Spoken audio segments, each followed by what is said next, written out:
Section 1 में हमने देखा कि वशिष्ठ जी बताते हैं कि जगत और मनुष्य शरीर केवल संकल्प से ही पैदा हुआ है। अतः इस सब से अलग हटकर, इस सब से वैराग पैदा करके विरक्त होकर हमें परमात्मा की तरफ बढ़ना चाहिए जो सत्य है। और उसके लिए वो बताते हैं कि पहली बात, हमें संसार में ज़रा भी आसक्ति नहीं रखनी चाहिए, क्योंकि आसक्ति मनुष्य को बांध देती है। दूसरी बात, हमें केवल शास्त्र विहित कर्म ही करने चाहिए, जो शास्त्रों में दे रखे हैं वही कर्म करना चाहिए। तीसरी बात, मानस रोग, काम, क्रोध, लोभ, मोह, अहंकार, ईर्ष्या, इन सब का नाश करना चाहिए। चौथी बात, विषय भोगों का त्याग करना चाहिए। और फिर परमात्मा में नित्य निरंतर जुड़े रहना चाहिए। ये करने से हम परमात्मा की तरफ बढ़ सकते हैं। अब इस भाग में वशिष्ठ जी श्री कृष्ण भगवान द्वारा बताया हुआ अनासक्ति योग को एक्सप्लेन करते हैं, बताते हैं, समझाते हैं। वशिष्ठ जी कहते हैं कि मनुष्य का स्वरूप आत्मा है। आत्मा ना मरता है, ना मारता है, ना कोई उसका संबंधी है, ना कोई उसका दुश्मन है। तो हमारा असली स्वरूप क्या है? आत्मा। हम शरीर, ये शरीर, स्थूल शरीर हमारा स्वरूप नहीं है, आत्मा हमारा स्वरूप है। दूसरी बात,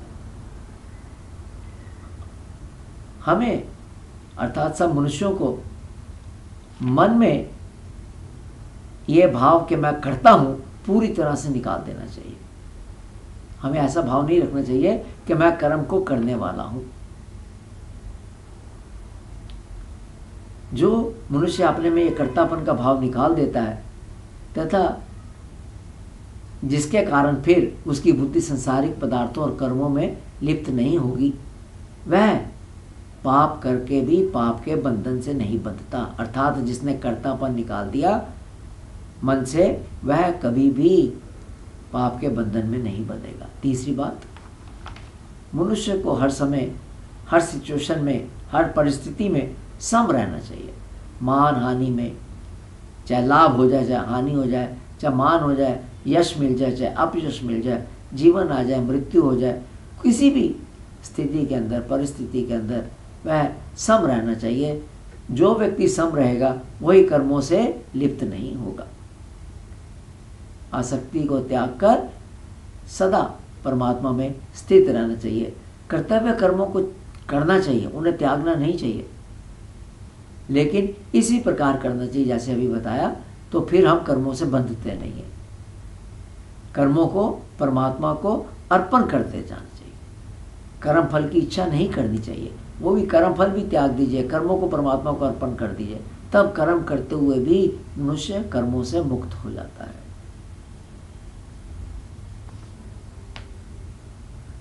न्याय से मिले हुए कर्मों का कभी त्याग नहीं करना चाहिए, और जो भोग प्राप्त नहीं हुए उनकी इच्छा नहीं करनी चाहिए। आसक्ति का मन से भी नाश जरूरी है। खाली दिखाना या कहना काफी नहीं है कि मैं आसक्त नहीं हूं, वो मन के अंदर आसक्ति की भावना भी नहीं होनी चाहिए। तो ये है अनासक्ति योग।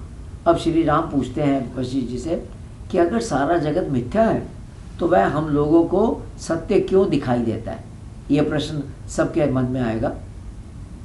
तो वशिष्ठ जी कहते हैं, संसार में ऐसी कोई वस्तु नहीं जो सत्य ना हो, क्योंकि सब कुछ परमात्मा का संकल्प होने के कारण ब्रह्म स्वरूप ही है, तथा ब्रह्म का स्वरूप होने के कारण वो सत्य ही है। साथ ही इसके साथ साथ यह भी याद रखना चाहिए कि सब कुछ असत्य ही है, क्योंकि ये सब प्रभु की कल्पना मात्र है।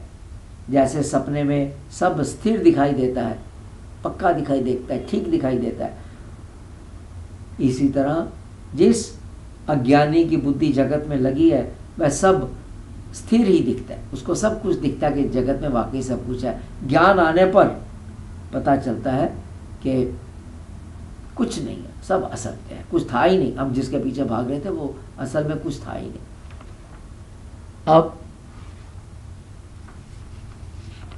श्री राम को श्री वशिष्ठ जी मोक्ष प्राप्ति के साधन बताते हैं। प्रश्न है कि मोक्ष प्राप्ति के साधन क्या हैं? तो वशिष्ठ जी कहते हैं कि उसके 3 साधन हैं। एक, परमार्थ तत्व का पक्का अभ्यास। परमार्थ तत्व का मतलब कि एक परमात्मा ही है, सब सिवाय परमात्मा के कुछ नहीं, सब जगह हर कोई परमात्मा ही है, चाहे कुत्ता है, बिल्ली है, चिड़िया है, सब कुछ, सब मनुष्य, औरत, आदमी, सब परमात्मा ही है। दूसरा है मोक्ष प्राप्ति का साधन अष्टांग योग, अर्थात प्राणों को विलीन कर देना, प्राण वायु को विलीन कर देना। और तीसरा है मन का नाश। अगर हम मन का नाश करेंगे तब भी हम मोक्ष प्राप्त कर सकते हैं। वशिष्ठ जी कहते हैं कि इन तीनों साधनों में से मन का नाश ही मुख्य साधन है। और मन क्या है? वासना ही मन है, इच्छा ही मन है। वशिष्ठ जी कहते हैं कि इन तीनों में से किसी एक की सिद्धि हो जाने पर दूसरे भी अपने आप प्राप्त हो जाते हैं।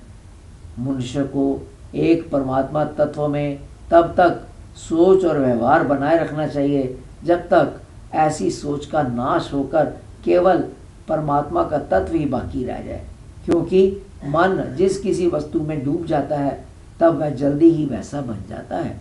इसलिए लंबे वक्त तक, लंबे समय तक परमात्मा तत्व के अभ्यास से मन सब विषयों से मुक्त होकर परमात्मा स्वरूप हो जाता है।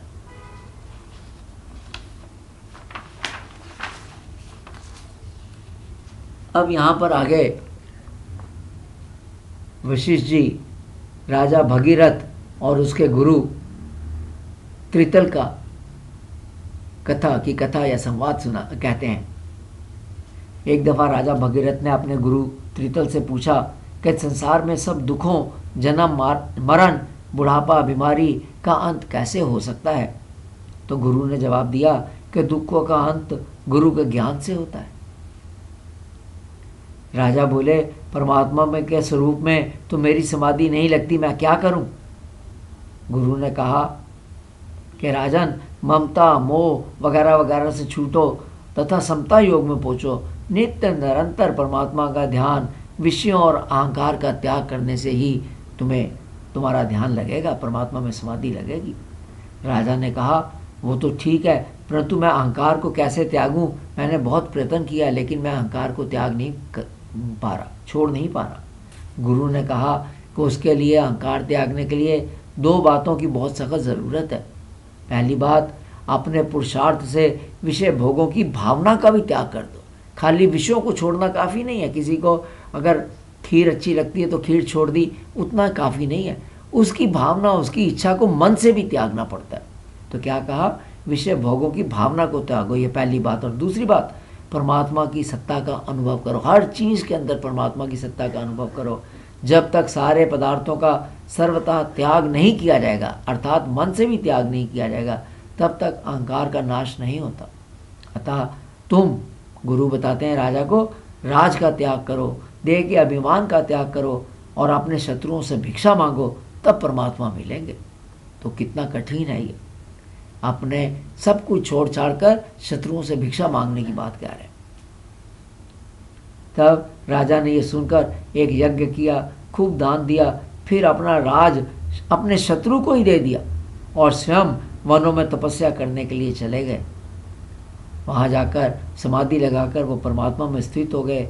बहुत समय बाद घूमते घूमते अपनी समाधि छोड़कर जंगल से निकलकर अपने नगर में पहुँचे और लोगों से भिक्षा मांगी। तो लोगों ने उन्हें पहचान लिया और उनसे निवेदन किया कि आप अपना राज ले लो, परंतु राजा भगीरथ ने मना कर दिया और वो राज लेने की बजाय वो अपने गुरु त्रितल के पास चले गए। बहुत समय तक वो अपने गुरु के पास रहे। तब क्या हुआ कि एक पड़ोसी राजा की मौत हो गई। तब वहाँ के मंत्री ने आकर राजा से निवेदन किया। तब गुरु की आज्ञा पाकर राजा भगीरथ राजा बने और बाद में जिस शत्रु को राज दिया था वह भी मर गया। तब प्रजा के कहने पर उन्होंने वो अपना राज्य भी वापस ले लिया। बाद में तपस्या करके वो गंगा जी को पृथ्वी पर लेकर आए। तो कहने का यह मतलब है यहाँ पर कि अगर हमने प्रभु को प्राप्त करना है तो बड़ी कठिन तपस्या करनी पड़ती है, अहंकार को त्यागना पड़ता है। और उस का त्याग तब तक नहीं होता जब तक कि हम उस स्थिति, सब कुछ छोड़ छाड़ कर उस स्थिति में नहीं पहुंच जाते जहाँ पर कि हम अपने शत्रुओं को से ही भीख मांगने के लिए चले जाते हैं। अर्थात अपने को बिल्कुल मिटा देना पड़ता है, अपने अहंकार को, अपने अहम को, अपनी देह के भावना को बिल्कुल मिटा देना पड़ता है, तब जाकर कहीं अहंकार खत्म होता है। ये बड़ा कठिन है, लेकिन एक दफ़ा अहंकार को समाप्त कर दिया तब फिर मनुष्य सब कुछ प्राप्त कर सकता है। इस कथा को यहाँ ख़त्म करेंगे। सुनने के लिए धन्यवाद।